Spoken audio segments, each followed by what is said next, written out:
즉흥토론 이론편을 시작하겠습니다. 첫 번째로 오산식 즉흥주제토론 개요에 대해서 알아보겠습니다. 먼저 준비물로는 필기구에 오직 종이 국어사전만 허용됩니다. 사전 준비토론에서는 인터넷, 도서관, 여러 가지 자료를 수집하고 활용할 수 있었으나 즉흥주제토론에서는 오로지 국어사전만 허용됩니다. 물론 종이입니다. 준비 시간은 주제 공개 직후에 30분 동안만 허용됩니다. 장소는 상대 팀과 분리된 별도의 공간에서 이루어지고요.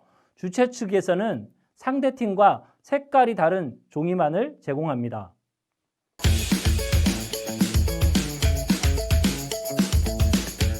그러면 즉흥토론 준비와 실제는 어떻게 이루어지는지 간단하게 알아보겠습니다. 첫 번째, 논제 분석법에 대해서 배우겠습니다. 논제 분석은 즉흥토론에 있어서 가장 중요하다 할 수 있겠습니다. 논제 분석의 근거에서 입론 쓰기 방법을 배워보고요. 입론 쓰기 방법은 마인드맵법을 이용해서 개요 쓰기를 한번 해보도록 하겠습니다. 첫 번째, 답은 질문 안에 있다. 디베이트 문제를 받고 가장 먼저 해야 할 일은 논제 분석입니다. 디베이트는 하나의 문제를 푸는 과정이라고 생각할 수 있습니다. 예컨대 초중고에서 체벌을 금지해야 한다라는 논제를 놓고 디베이트하는 것은 체벌 금지가 정당한가? 라는 질문에 대한 답을 쓰는 것입니다. 그런데 질문에 대한 답을 쓰기 위해서는 질문을 잘 읽는 것이 무엇보다 중요합니다. 왜냐하면 질문에 대한 답은 원칙적으로 질문 안에 있기 때문입니다. 두 번째, 논제에 나타나 있는 어휘의 의미를 명확히 하라. 질문이 답을 결정한다는 전제를 받아들인다면 디베이트에서 승리를 위해서는 어떻게 해야 할까? 질문을 자기에게 유리한 쪽으로 해석해야 합니다. 이것은 디베이트에서의 가장 중요한 전략이라 할 수 있습니다. 디베이트 논제는 자세히 보면 이렇게 해석될 수도 있고 저렇게 해석될 수도 있는 경우가 많습니다. 논제는 보통 간명한 언어로 표현되기 때문에 그 의미가 첫눈에 명쾌하고 확정적인 것처럼 보일지라도 자세히 따져보면 사실은 그렇지 않은 경우가 많이 있습니다. 우리들이 사용하는 언어는 다의적이어서 하나의 단어가 2개 이상의 의미로 해석될 수가 있습니다. 이렇게 논제가 불완전하기 때문에 디베이터들은 그 논제의 의미를 해석하면서 디베이트해야 합니다. 논제의 의미 해석이 찬성팀과 반대팀이 같아야 소통이 가능하고 치열한 디베이트가 될 수 있으며 문제에 대한 진정한 답을 찾을 수가 있게 됩니다. 때로는 찬반 양팀의 논제 해석이 서로 다르고 이것이 디베이트가 끝날 때까지 평행선을 달릴 수도 있습니다. 만약 논제의 의미 해석을 놓고 디베이트 초반부터 양팀이 부딪힌다면 그 디베이트는 수준 높은 디베이트라 할 수 있습니다. 초보자들은 자신들이 사용하는 언어가 서로 다르다는 것을 눈치채지 못하다가 결론 부분에 가서야 새삼스럽게 그 문제를 거론하는 경우가 많습니다. 하지만 이런 상황 자체도 의미가 없는 것은 아닙니다. 토론을 하기 위해서는 사용하는 낱말 혹은 문장의 의미를 명확히 규정해야 한다는 사실을 그 디베이트를 통해서 깨달은 것이기 때문입니다. 그러나 이런 상황이 반복되면 디베이트 자체가 재미없어질 수도 있습니다. 최악의 경우는 서로 다른 의미로 논제를 해석하고 있다는 사실을 알아채지 못한 채로 디베이트를 마치는 경우도 생깁니다. 논제를 받아들고 논제 분석을 하면서 가장 먼저 해야 할 일은 논제에 나와 있는 어휘를 분석해서 그 의미를 명확히 하는 것입니다. 예컨대 초중고에서 체벌을 허용해야 한다는 논제에서 분석할 것은 첫째, 초중고, 둘째, 체벌, 셋째, 허용해야 한다입니다. 원칙적으로 논제에 나와 있는 개념어는 모두 다 분석해야 합니다. 그러나 그 중에서도 두 개의 서로 다른 뜻으로 해석될 수 있는 낱말을 더 집중적으로 분석해야 합니다. 여기서는 뭘까요? 네, 그렇습니다. 체벌이 바로 그 대상입니다. 보통 체벌하면 매를 생각합니다. 그래서 이 논제를 교육을 할 때 매의 사용을 허용할 것인가로 해석할 수 있습니다. 꽃으로도 때리지 말라는 말도 있고, 반면에 매를 아끼면 아이를 망친다는 서양 속담도 있습니다. 그러므로 체벌을 이런 식으로 해석해도 디베이트는 성립하게 됩니다. 그런데 최근에 체벌이 문제시된 것은 학생 인권 조례 제정과 그와 관련한 교육 정책과 관련해서였습니다. 그리고 학생 인권 조례에 나타난 체벌은 직접 체벌뿐만 아니라 간접 체벌까지도 포함하고 있습니다. 그러므로 체벌에는 간접 체벌도 포함하는 것으로 해석될 수 있습니다. 예컨대 수업 시간에 주의가 산만한 아이에게 잠시 교실 뒤편에 서 있으라고 하는 것도 간접 체벌에 해당합니다. 자, 세 번째, 문장에 표현되지 않은 요소도 분석하라. 자, 다음과 같은 논제가 있다고 가정해 보겠습니다. 가정에서 TV를 없애야 한다는 논제를 보자. 여기서 우선 분석할 것은 가정과 TV입니다. 가정에는 여러 종류가 있습니다. 아이가 있는 가정도 있고 1인 가정도 있고 혹은 동성애자들의 가정도 있습니다. 또 다른 많은 가정의 형태가 있을 것입니다. 그런데 가정에서 TV를 없애야 한다는 논제에서 가정은 보통은 아이가 있는 가정을 연상하게 됩니다. 교육을 위해서 TV를 가정에서 없애야 한다는 뜻으로 해석될 수 있는 것입니다. 물론 실버타운에서도 이 논제를 갖고 디베이트를 할 수는 있겠지요. 그러나 그때는 논제의 의미가 좀 달라질 것입니다. 다음으로 분석할 것은 TV입니다. 여기서 TV는 두 가지 의미로 해석될 수 있습니다. 하나는 가정 안에 비치된 TV 수상기를 말합니다. 다른 하나는 TV 프로그램 자체를 말합니다. 그러니까 이 논제는 가정에서 TV 수상기를 없애야 한다는 의미로 해석될 수도 있고 혹은 TV 프로그램 자체의 접근을 막아야 한다는 의미로 해석될 수도 있습니다. 예컨대 TV 수상기는 없지만 인터넷을 통해서 TV 프로그램을 시청하는 것까지 막아야 한다는 의미로 해석될 수도 있는 것입니다. 일반적인 의미는 전자일 것입니다. 다음에 분석해야 할 것은 이 문장에 표현되어 있지 않지만 논리적으로 반드시 명확히 해야 하는 요소입니다.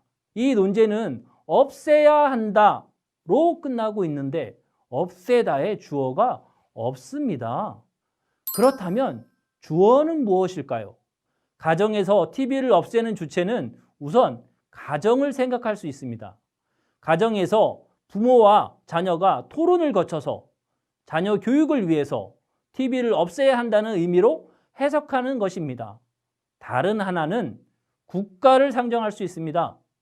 가정에서의 효율적인 교육을 위해서 모든 가정에서 TV를 없애는 제도를 마련해야 한다는 의미로 이 논제를 해석할 수도 있습니다. 그러나 역시 전자의 해석이 보다 일반적인 해석일 것이며 만약 후자의 경우로 해석했다면 이는 이상 감각으로 흘렀다고 봐야 할 것입니다. 네 번째, 문장 속 개념어의 본질을 생각하라. 논제 안에 있는 개념어들, 논제에 있어야 하지만 생략된 논리의 요소를 다 분석했으면 그 다음에는 개념어의 본질을 생각해 볼 필요가 있습니다. 예컨대 가정에서 TV를 없애야 한다는 논제의 경우 핵심 개념어는 가정과 TV인데 이들의 본질을 생각해 볼 필요가 있습니다. 가정의 본질은 무엇일까? 이 질문은 가정이 존재론적으로 무엇인가를 묻는 철학적이고 심오한 질문이 아닙니다. 이 질문은 단지 가정에서 TV를 없애야 한다는 주장의 맥락 안에서 가정이 무엇을 의미하는 것을 묻는 것입니다. 앞서 이 가정이 자녀가 있는 가정으로 개념 규정됐다고 했다 치면 이때의 가정이 상징하고 있는 것은 교육입니다. 가정에서 TV를 없애야 한다는 말은 자녀를 잘 교육시키기 위해서는 가정에서 TV를 없애야 한다는 말과도 같습니다. 만약 실버타운에서 같은 논제로 디베이트를 했다면 이는 노인들이 인간적인 만남의 광장을 열고 서로 교류하는 삶을 살기 위해서 TV를 없애야 한다는 의미가 됐을 것입니다. 다음에는 TV의 본질을 생각해 봅시다. 그걸 생각하기 위해서 TV를 다른 명사로 예컨대 스마트폰, 게임기, 인터넷 등으로 대체해 봅시다. 그래도 논제는 성립하고 논제의 구조도 비슷합니다. 이런 맥락에서 생각하면 TV, 스마트폰, 게임기, 인터넷의 본질은 같다고 할 수 있습니다. 그렇다면 이들의 본질은 무엇일까요? 그 답은 이들은 모두 현대 문명의 결과물이며 구성물들이다 라는 것입니다.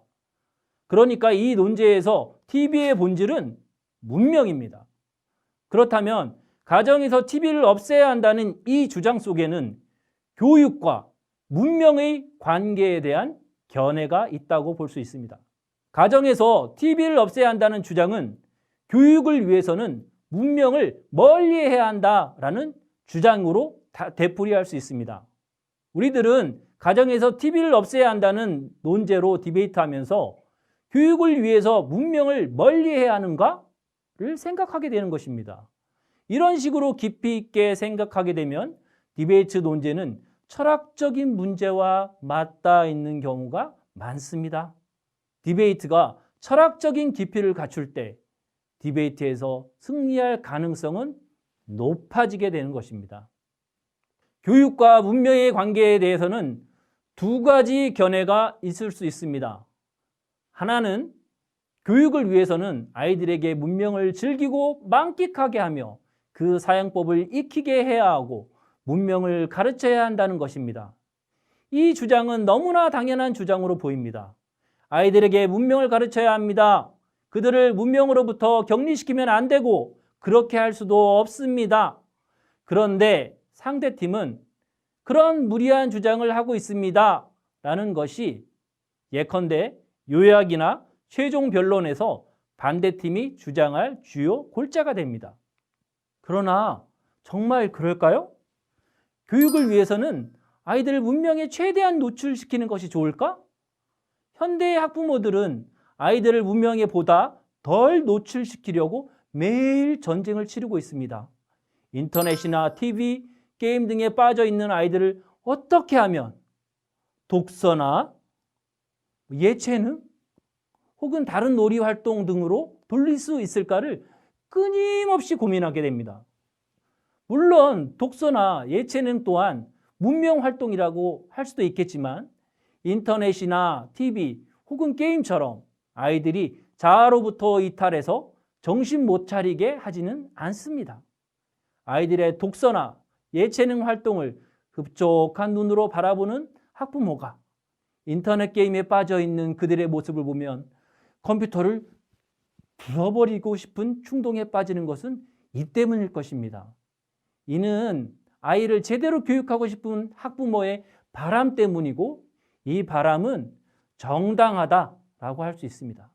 그렇다면 교육을 위해서 문명을 멀리해야 한다는 주장은 학부모들이 일상적으로 하고 있는 주장이며 디베이트에서 충분히 승리할 수 있는 주장이기도 한 것입니다.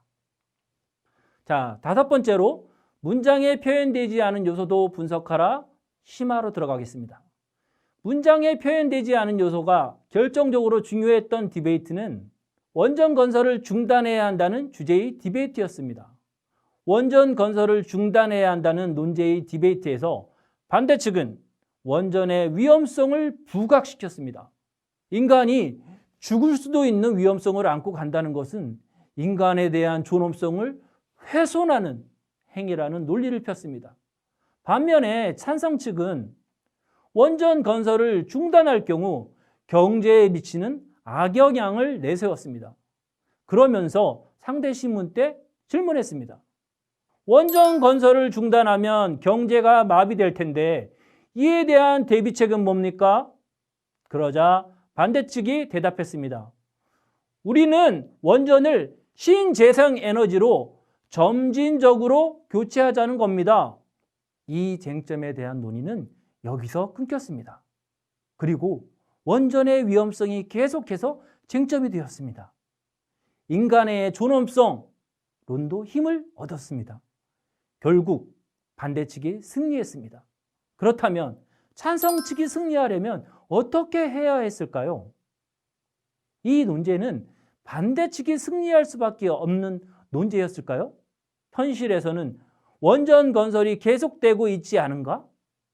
후쿠시마 원전 폭발 참사를 겪은 일본에서도 원전 건설을 계속한다는 소식이 들려오고 있습니다.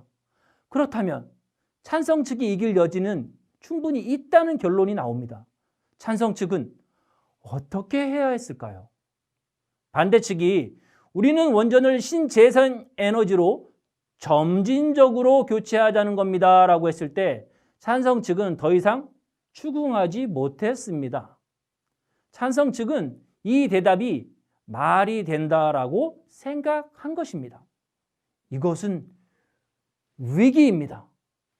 상대의 주장이 맞다라고 생각될 때 혹은 상대의 질문에 답하기 어려울 때 그것이 위기임을 직감해야 합니다. 그리고 냉철히 생각해야 합니다. 정말로 상대방의 말이 맞는가? 상대방의 주장의 의미는 구체적으로 무엇인가? 그렇게 해서 점진적으로 교체한다면 그리고 그 교체 시점이 지금이 아니라면 그렇다면 구체적인 교체 시점은 언제이지? 라는 질문을 찬성 측은 할 수 있었고 해야 했습니다. 점진적으로 라면 그 시점이 지금은 아니라는 말이네요. 그렇다면 그 시점이 10년 후가 되리라고 생각되나요? 그런 보장은 없어요? 그렇다면 50년 후가 되는 것 아닐까요? 그 전에도 될 수 있다고요? 그 근거는 뭐죠? 아니, 그 시점이 100년 후가 될지도 모르겠네요. 그렇게 시간이 흐르는 동안 원전의 안전을 정말로 담보할 수 있는 다른 대책이 나올 수도 있겠네요. 그렇다면 반대 측의 주장은 원전 건설은 계속해야 한다가 되겠네요.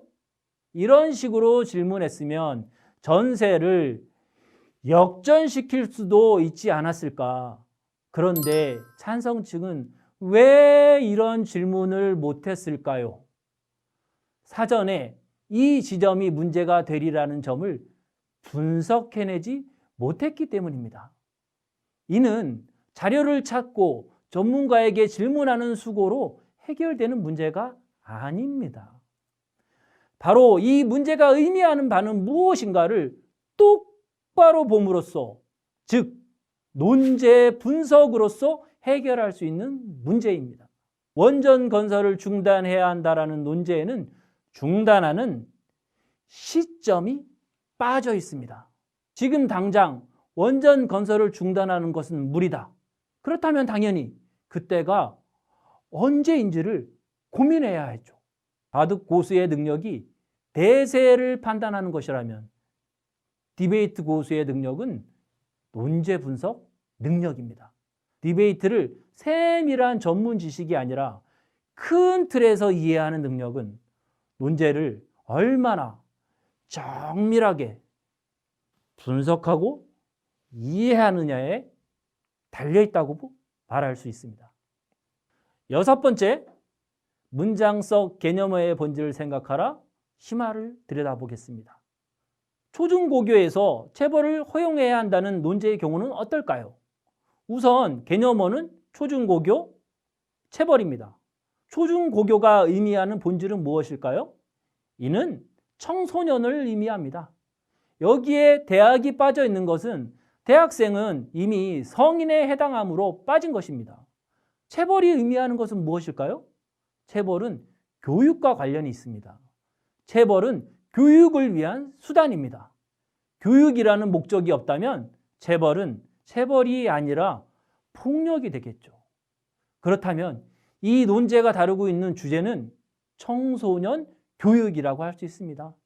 이 논제는 청소년 교육을 위해서는 체벌이 필요하다와 비슷한 논제라 할 수 있는 것입니다. 단 청소년 교육을 초중고교라는 구체적인 장소로 제한했을 뿐입니다. 이 논제에서 가장 중요한 개념어는 체벌입니다. 체벌은 청소년들을 어느 방향으로 이끌기 위한 수단입니다. 학생들의 생각이나 행동이 잘못됐을 때 이를 교정해 주는 것이 체벌입니다. 그렇다면 그 잘못을 누가 판단해야 하는가?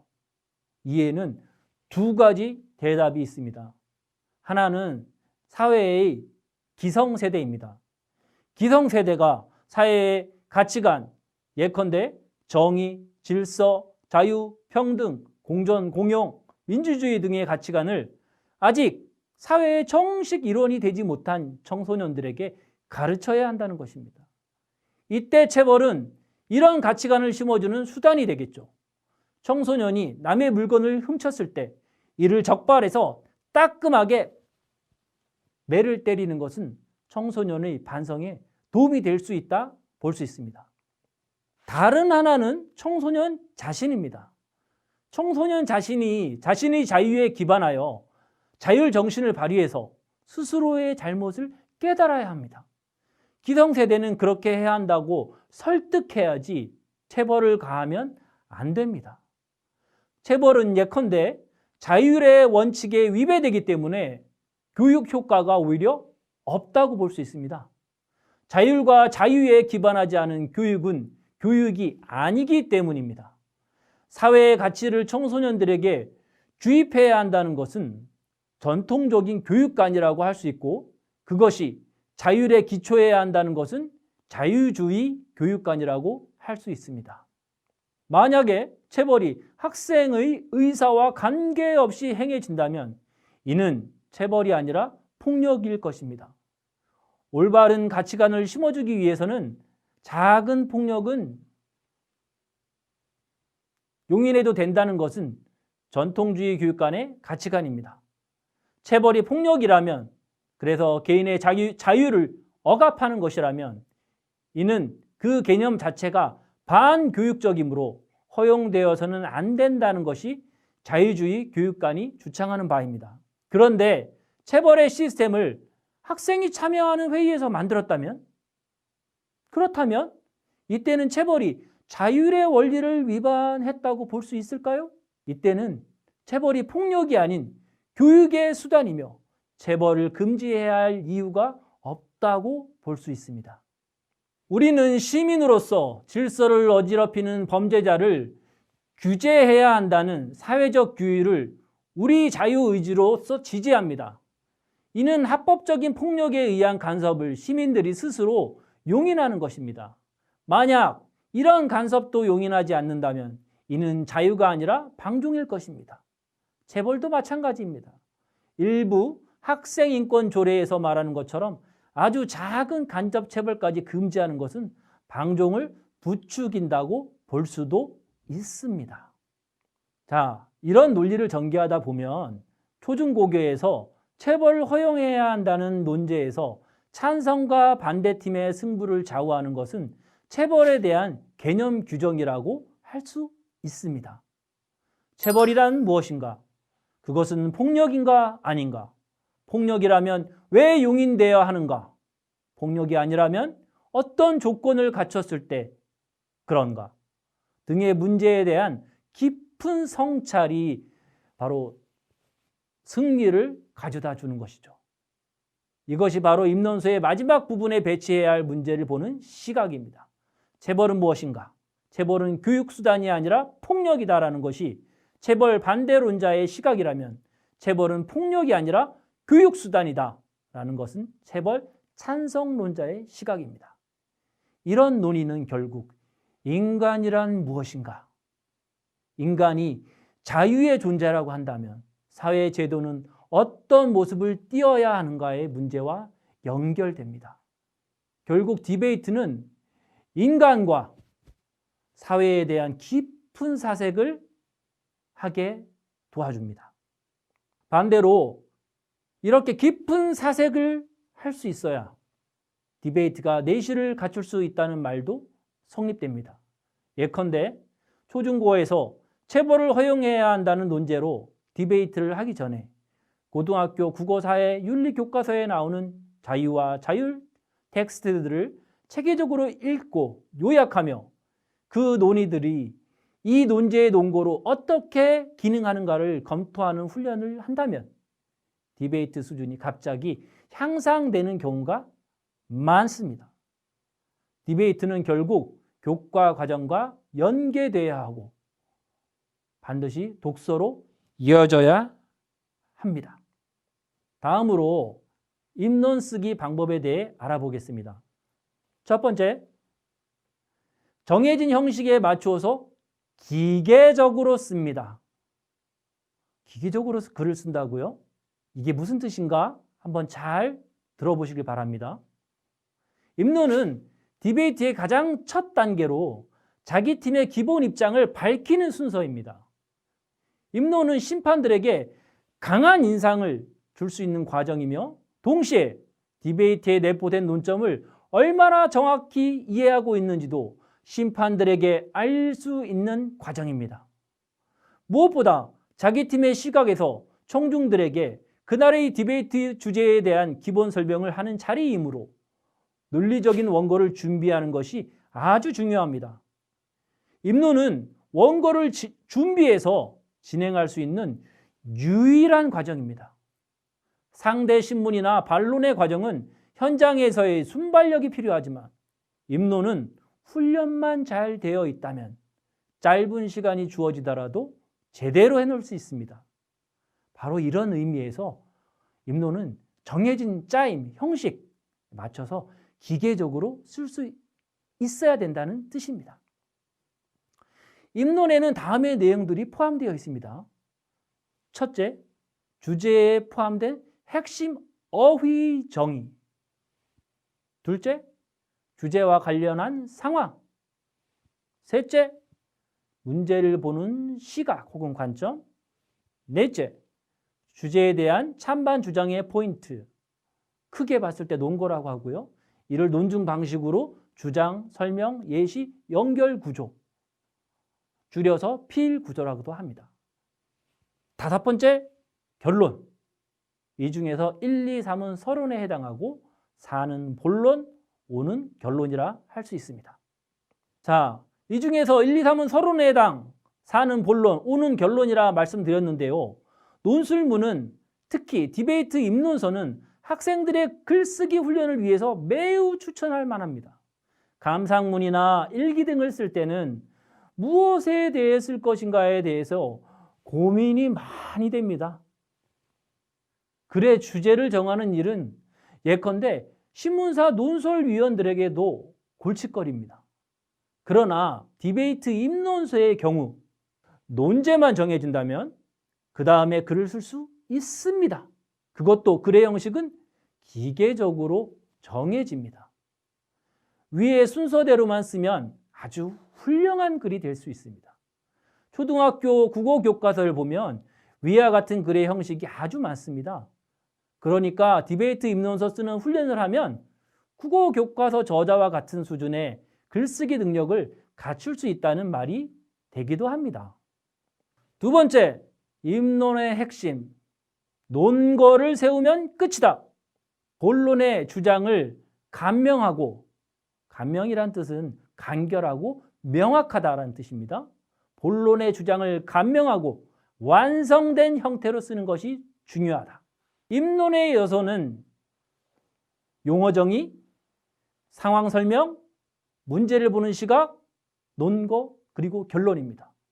그런데 이 중에서 디베이트를 진행하기 위한 실천적 의미에서 가장 중요한 것은 논거 1, 2, 3입니다. 찬성과 반대 양측의 주장이 직접적으로 맞서는 지점이 바로 이 논거이기 때문입니다. 디베이터들은 디베이트하기 전의 준비 시간 때 먼저 자기 팀의 논거를 무엇으로 할지, 상대 팀의 예상 논거는 무엇이 될지를 우선 논의하는 것이 꼭 필요합니다. 논거는 무엇일까요? 논거는 왜에 해당합니다.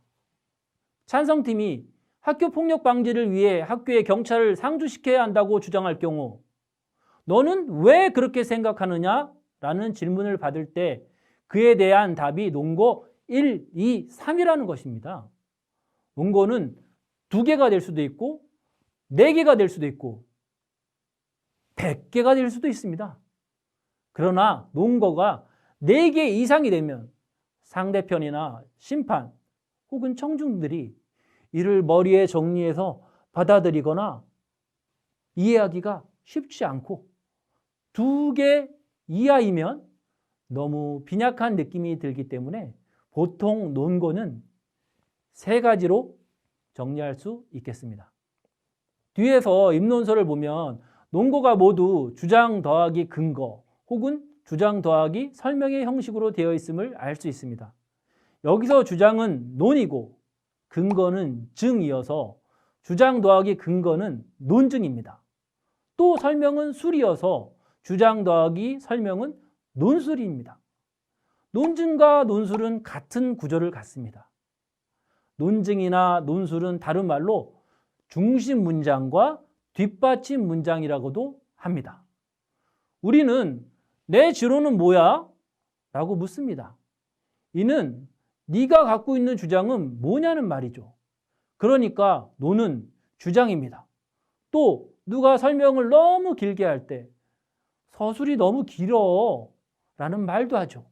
이는 설명을 좀 짧게 하고 주장을 간명하게 얘기해 봐 라는 말이기도 합니다.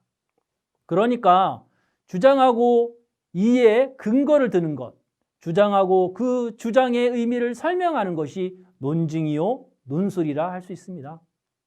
결국 디베이트 입론서를 열심히 쓰는 것은 논술의 기초 체력을 기르는 일이 됩니다.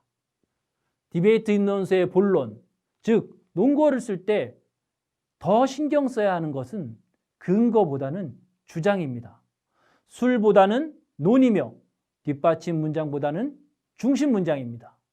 중심 문장이 제대로 서면 논술문은 뼈대를 올바르게 갖춘 셈이 되죠.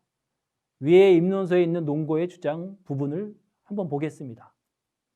첫째, 학교 경찰을 상주시키면 이는 교사의 교육권을 침해하는 일이 됩니다. 둘째, 경찰을 학교에 상주시킨다고 해도 학교 폭력을 다 막을 수는 없습니다. 셋째, 학교에 경찰을 상주시키면 다른 범죄를 막아야 할 경찰이 모자라게 됩니다. 이는 모두 왜에 해당하는 말입니다. 학교에 경찰을 상주시키면 안 된다는 입장에서 그 이유는 교육권을 침해하니까 학교 폭력을 막을 수 없으니까 경찰이 진짜로 해야 하는 다른 범죄 예방을 못하니까 라는 것입니다. 이 주장들은 모두 완결된 논리를 갖추고 있습니다. 즉 논리를 전개함에 있어서 기본 요소를 다 갖췄다는 것이죠. 우리는 위에 주장들만을 듣고도 무슨 이야기를 하는지 알 수 있습니다. 그러면서도 필요 없는 개념은 없습니다. 주장은 이렇게 근거를 보지 않고도 의미를 알 수 있도록 써야 하며 또한 최대한 간명하게 써야 합니다.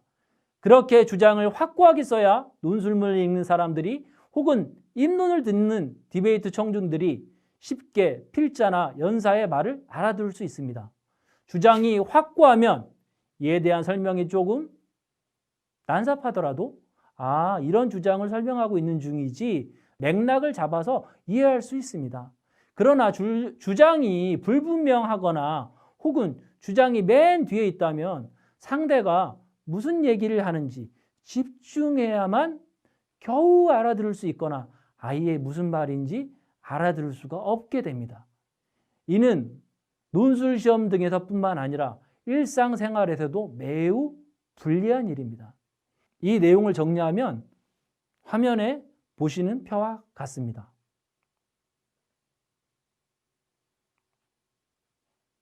자, 세 번째, 마인드맵 기법을 활용한 입론 개어쓰기.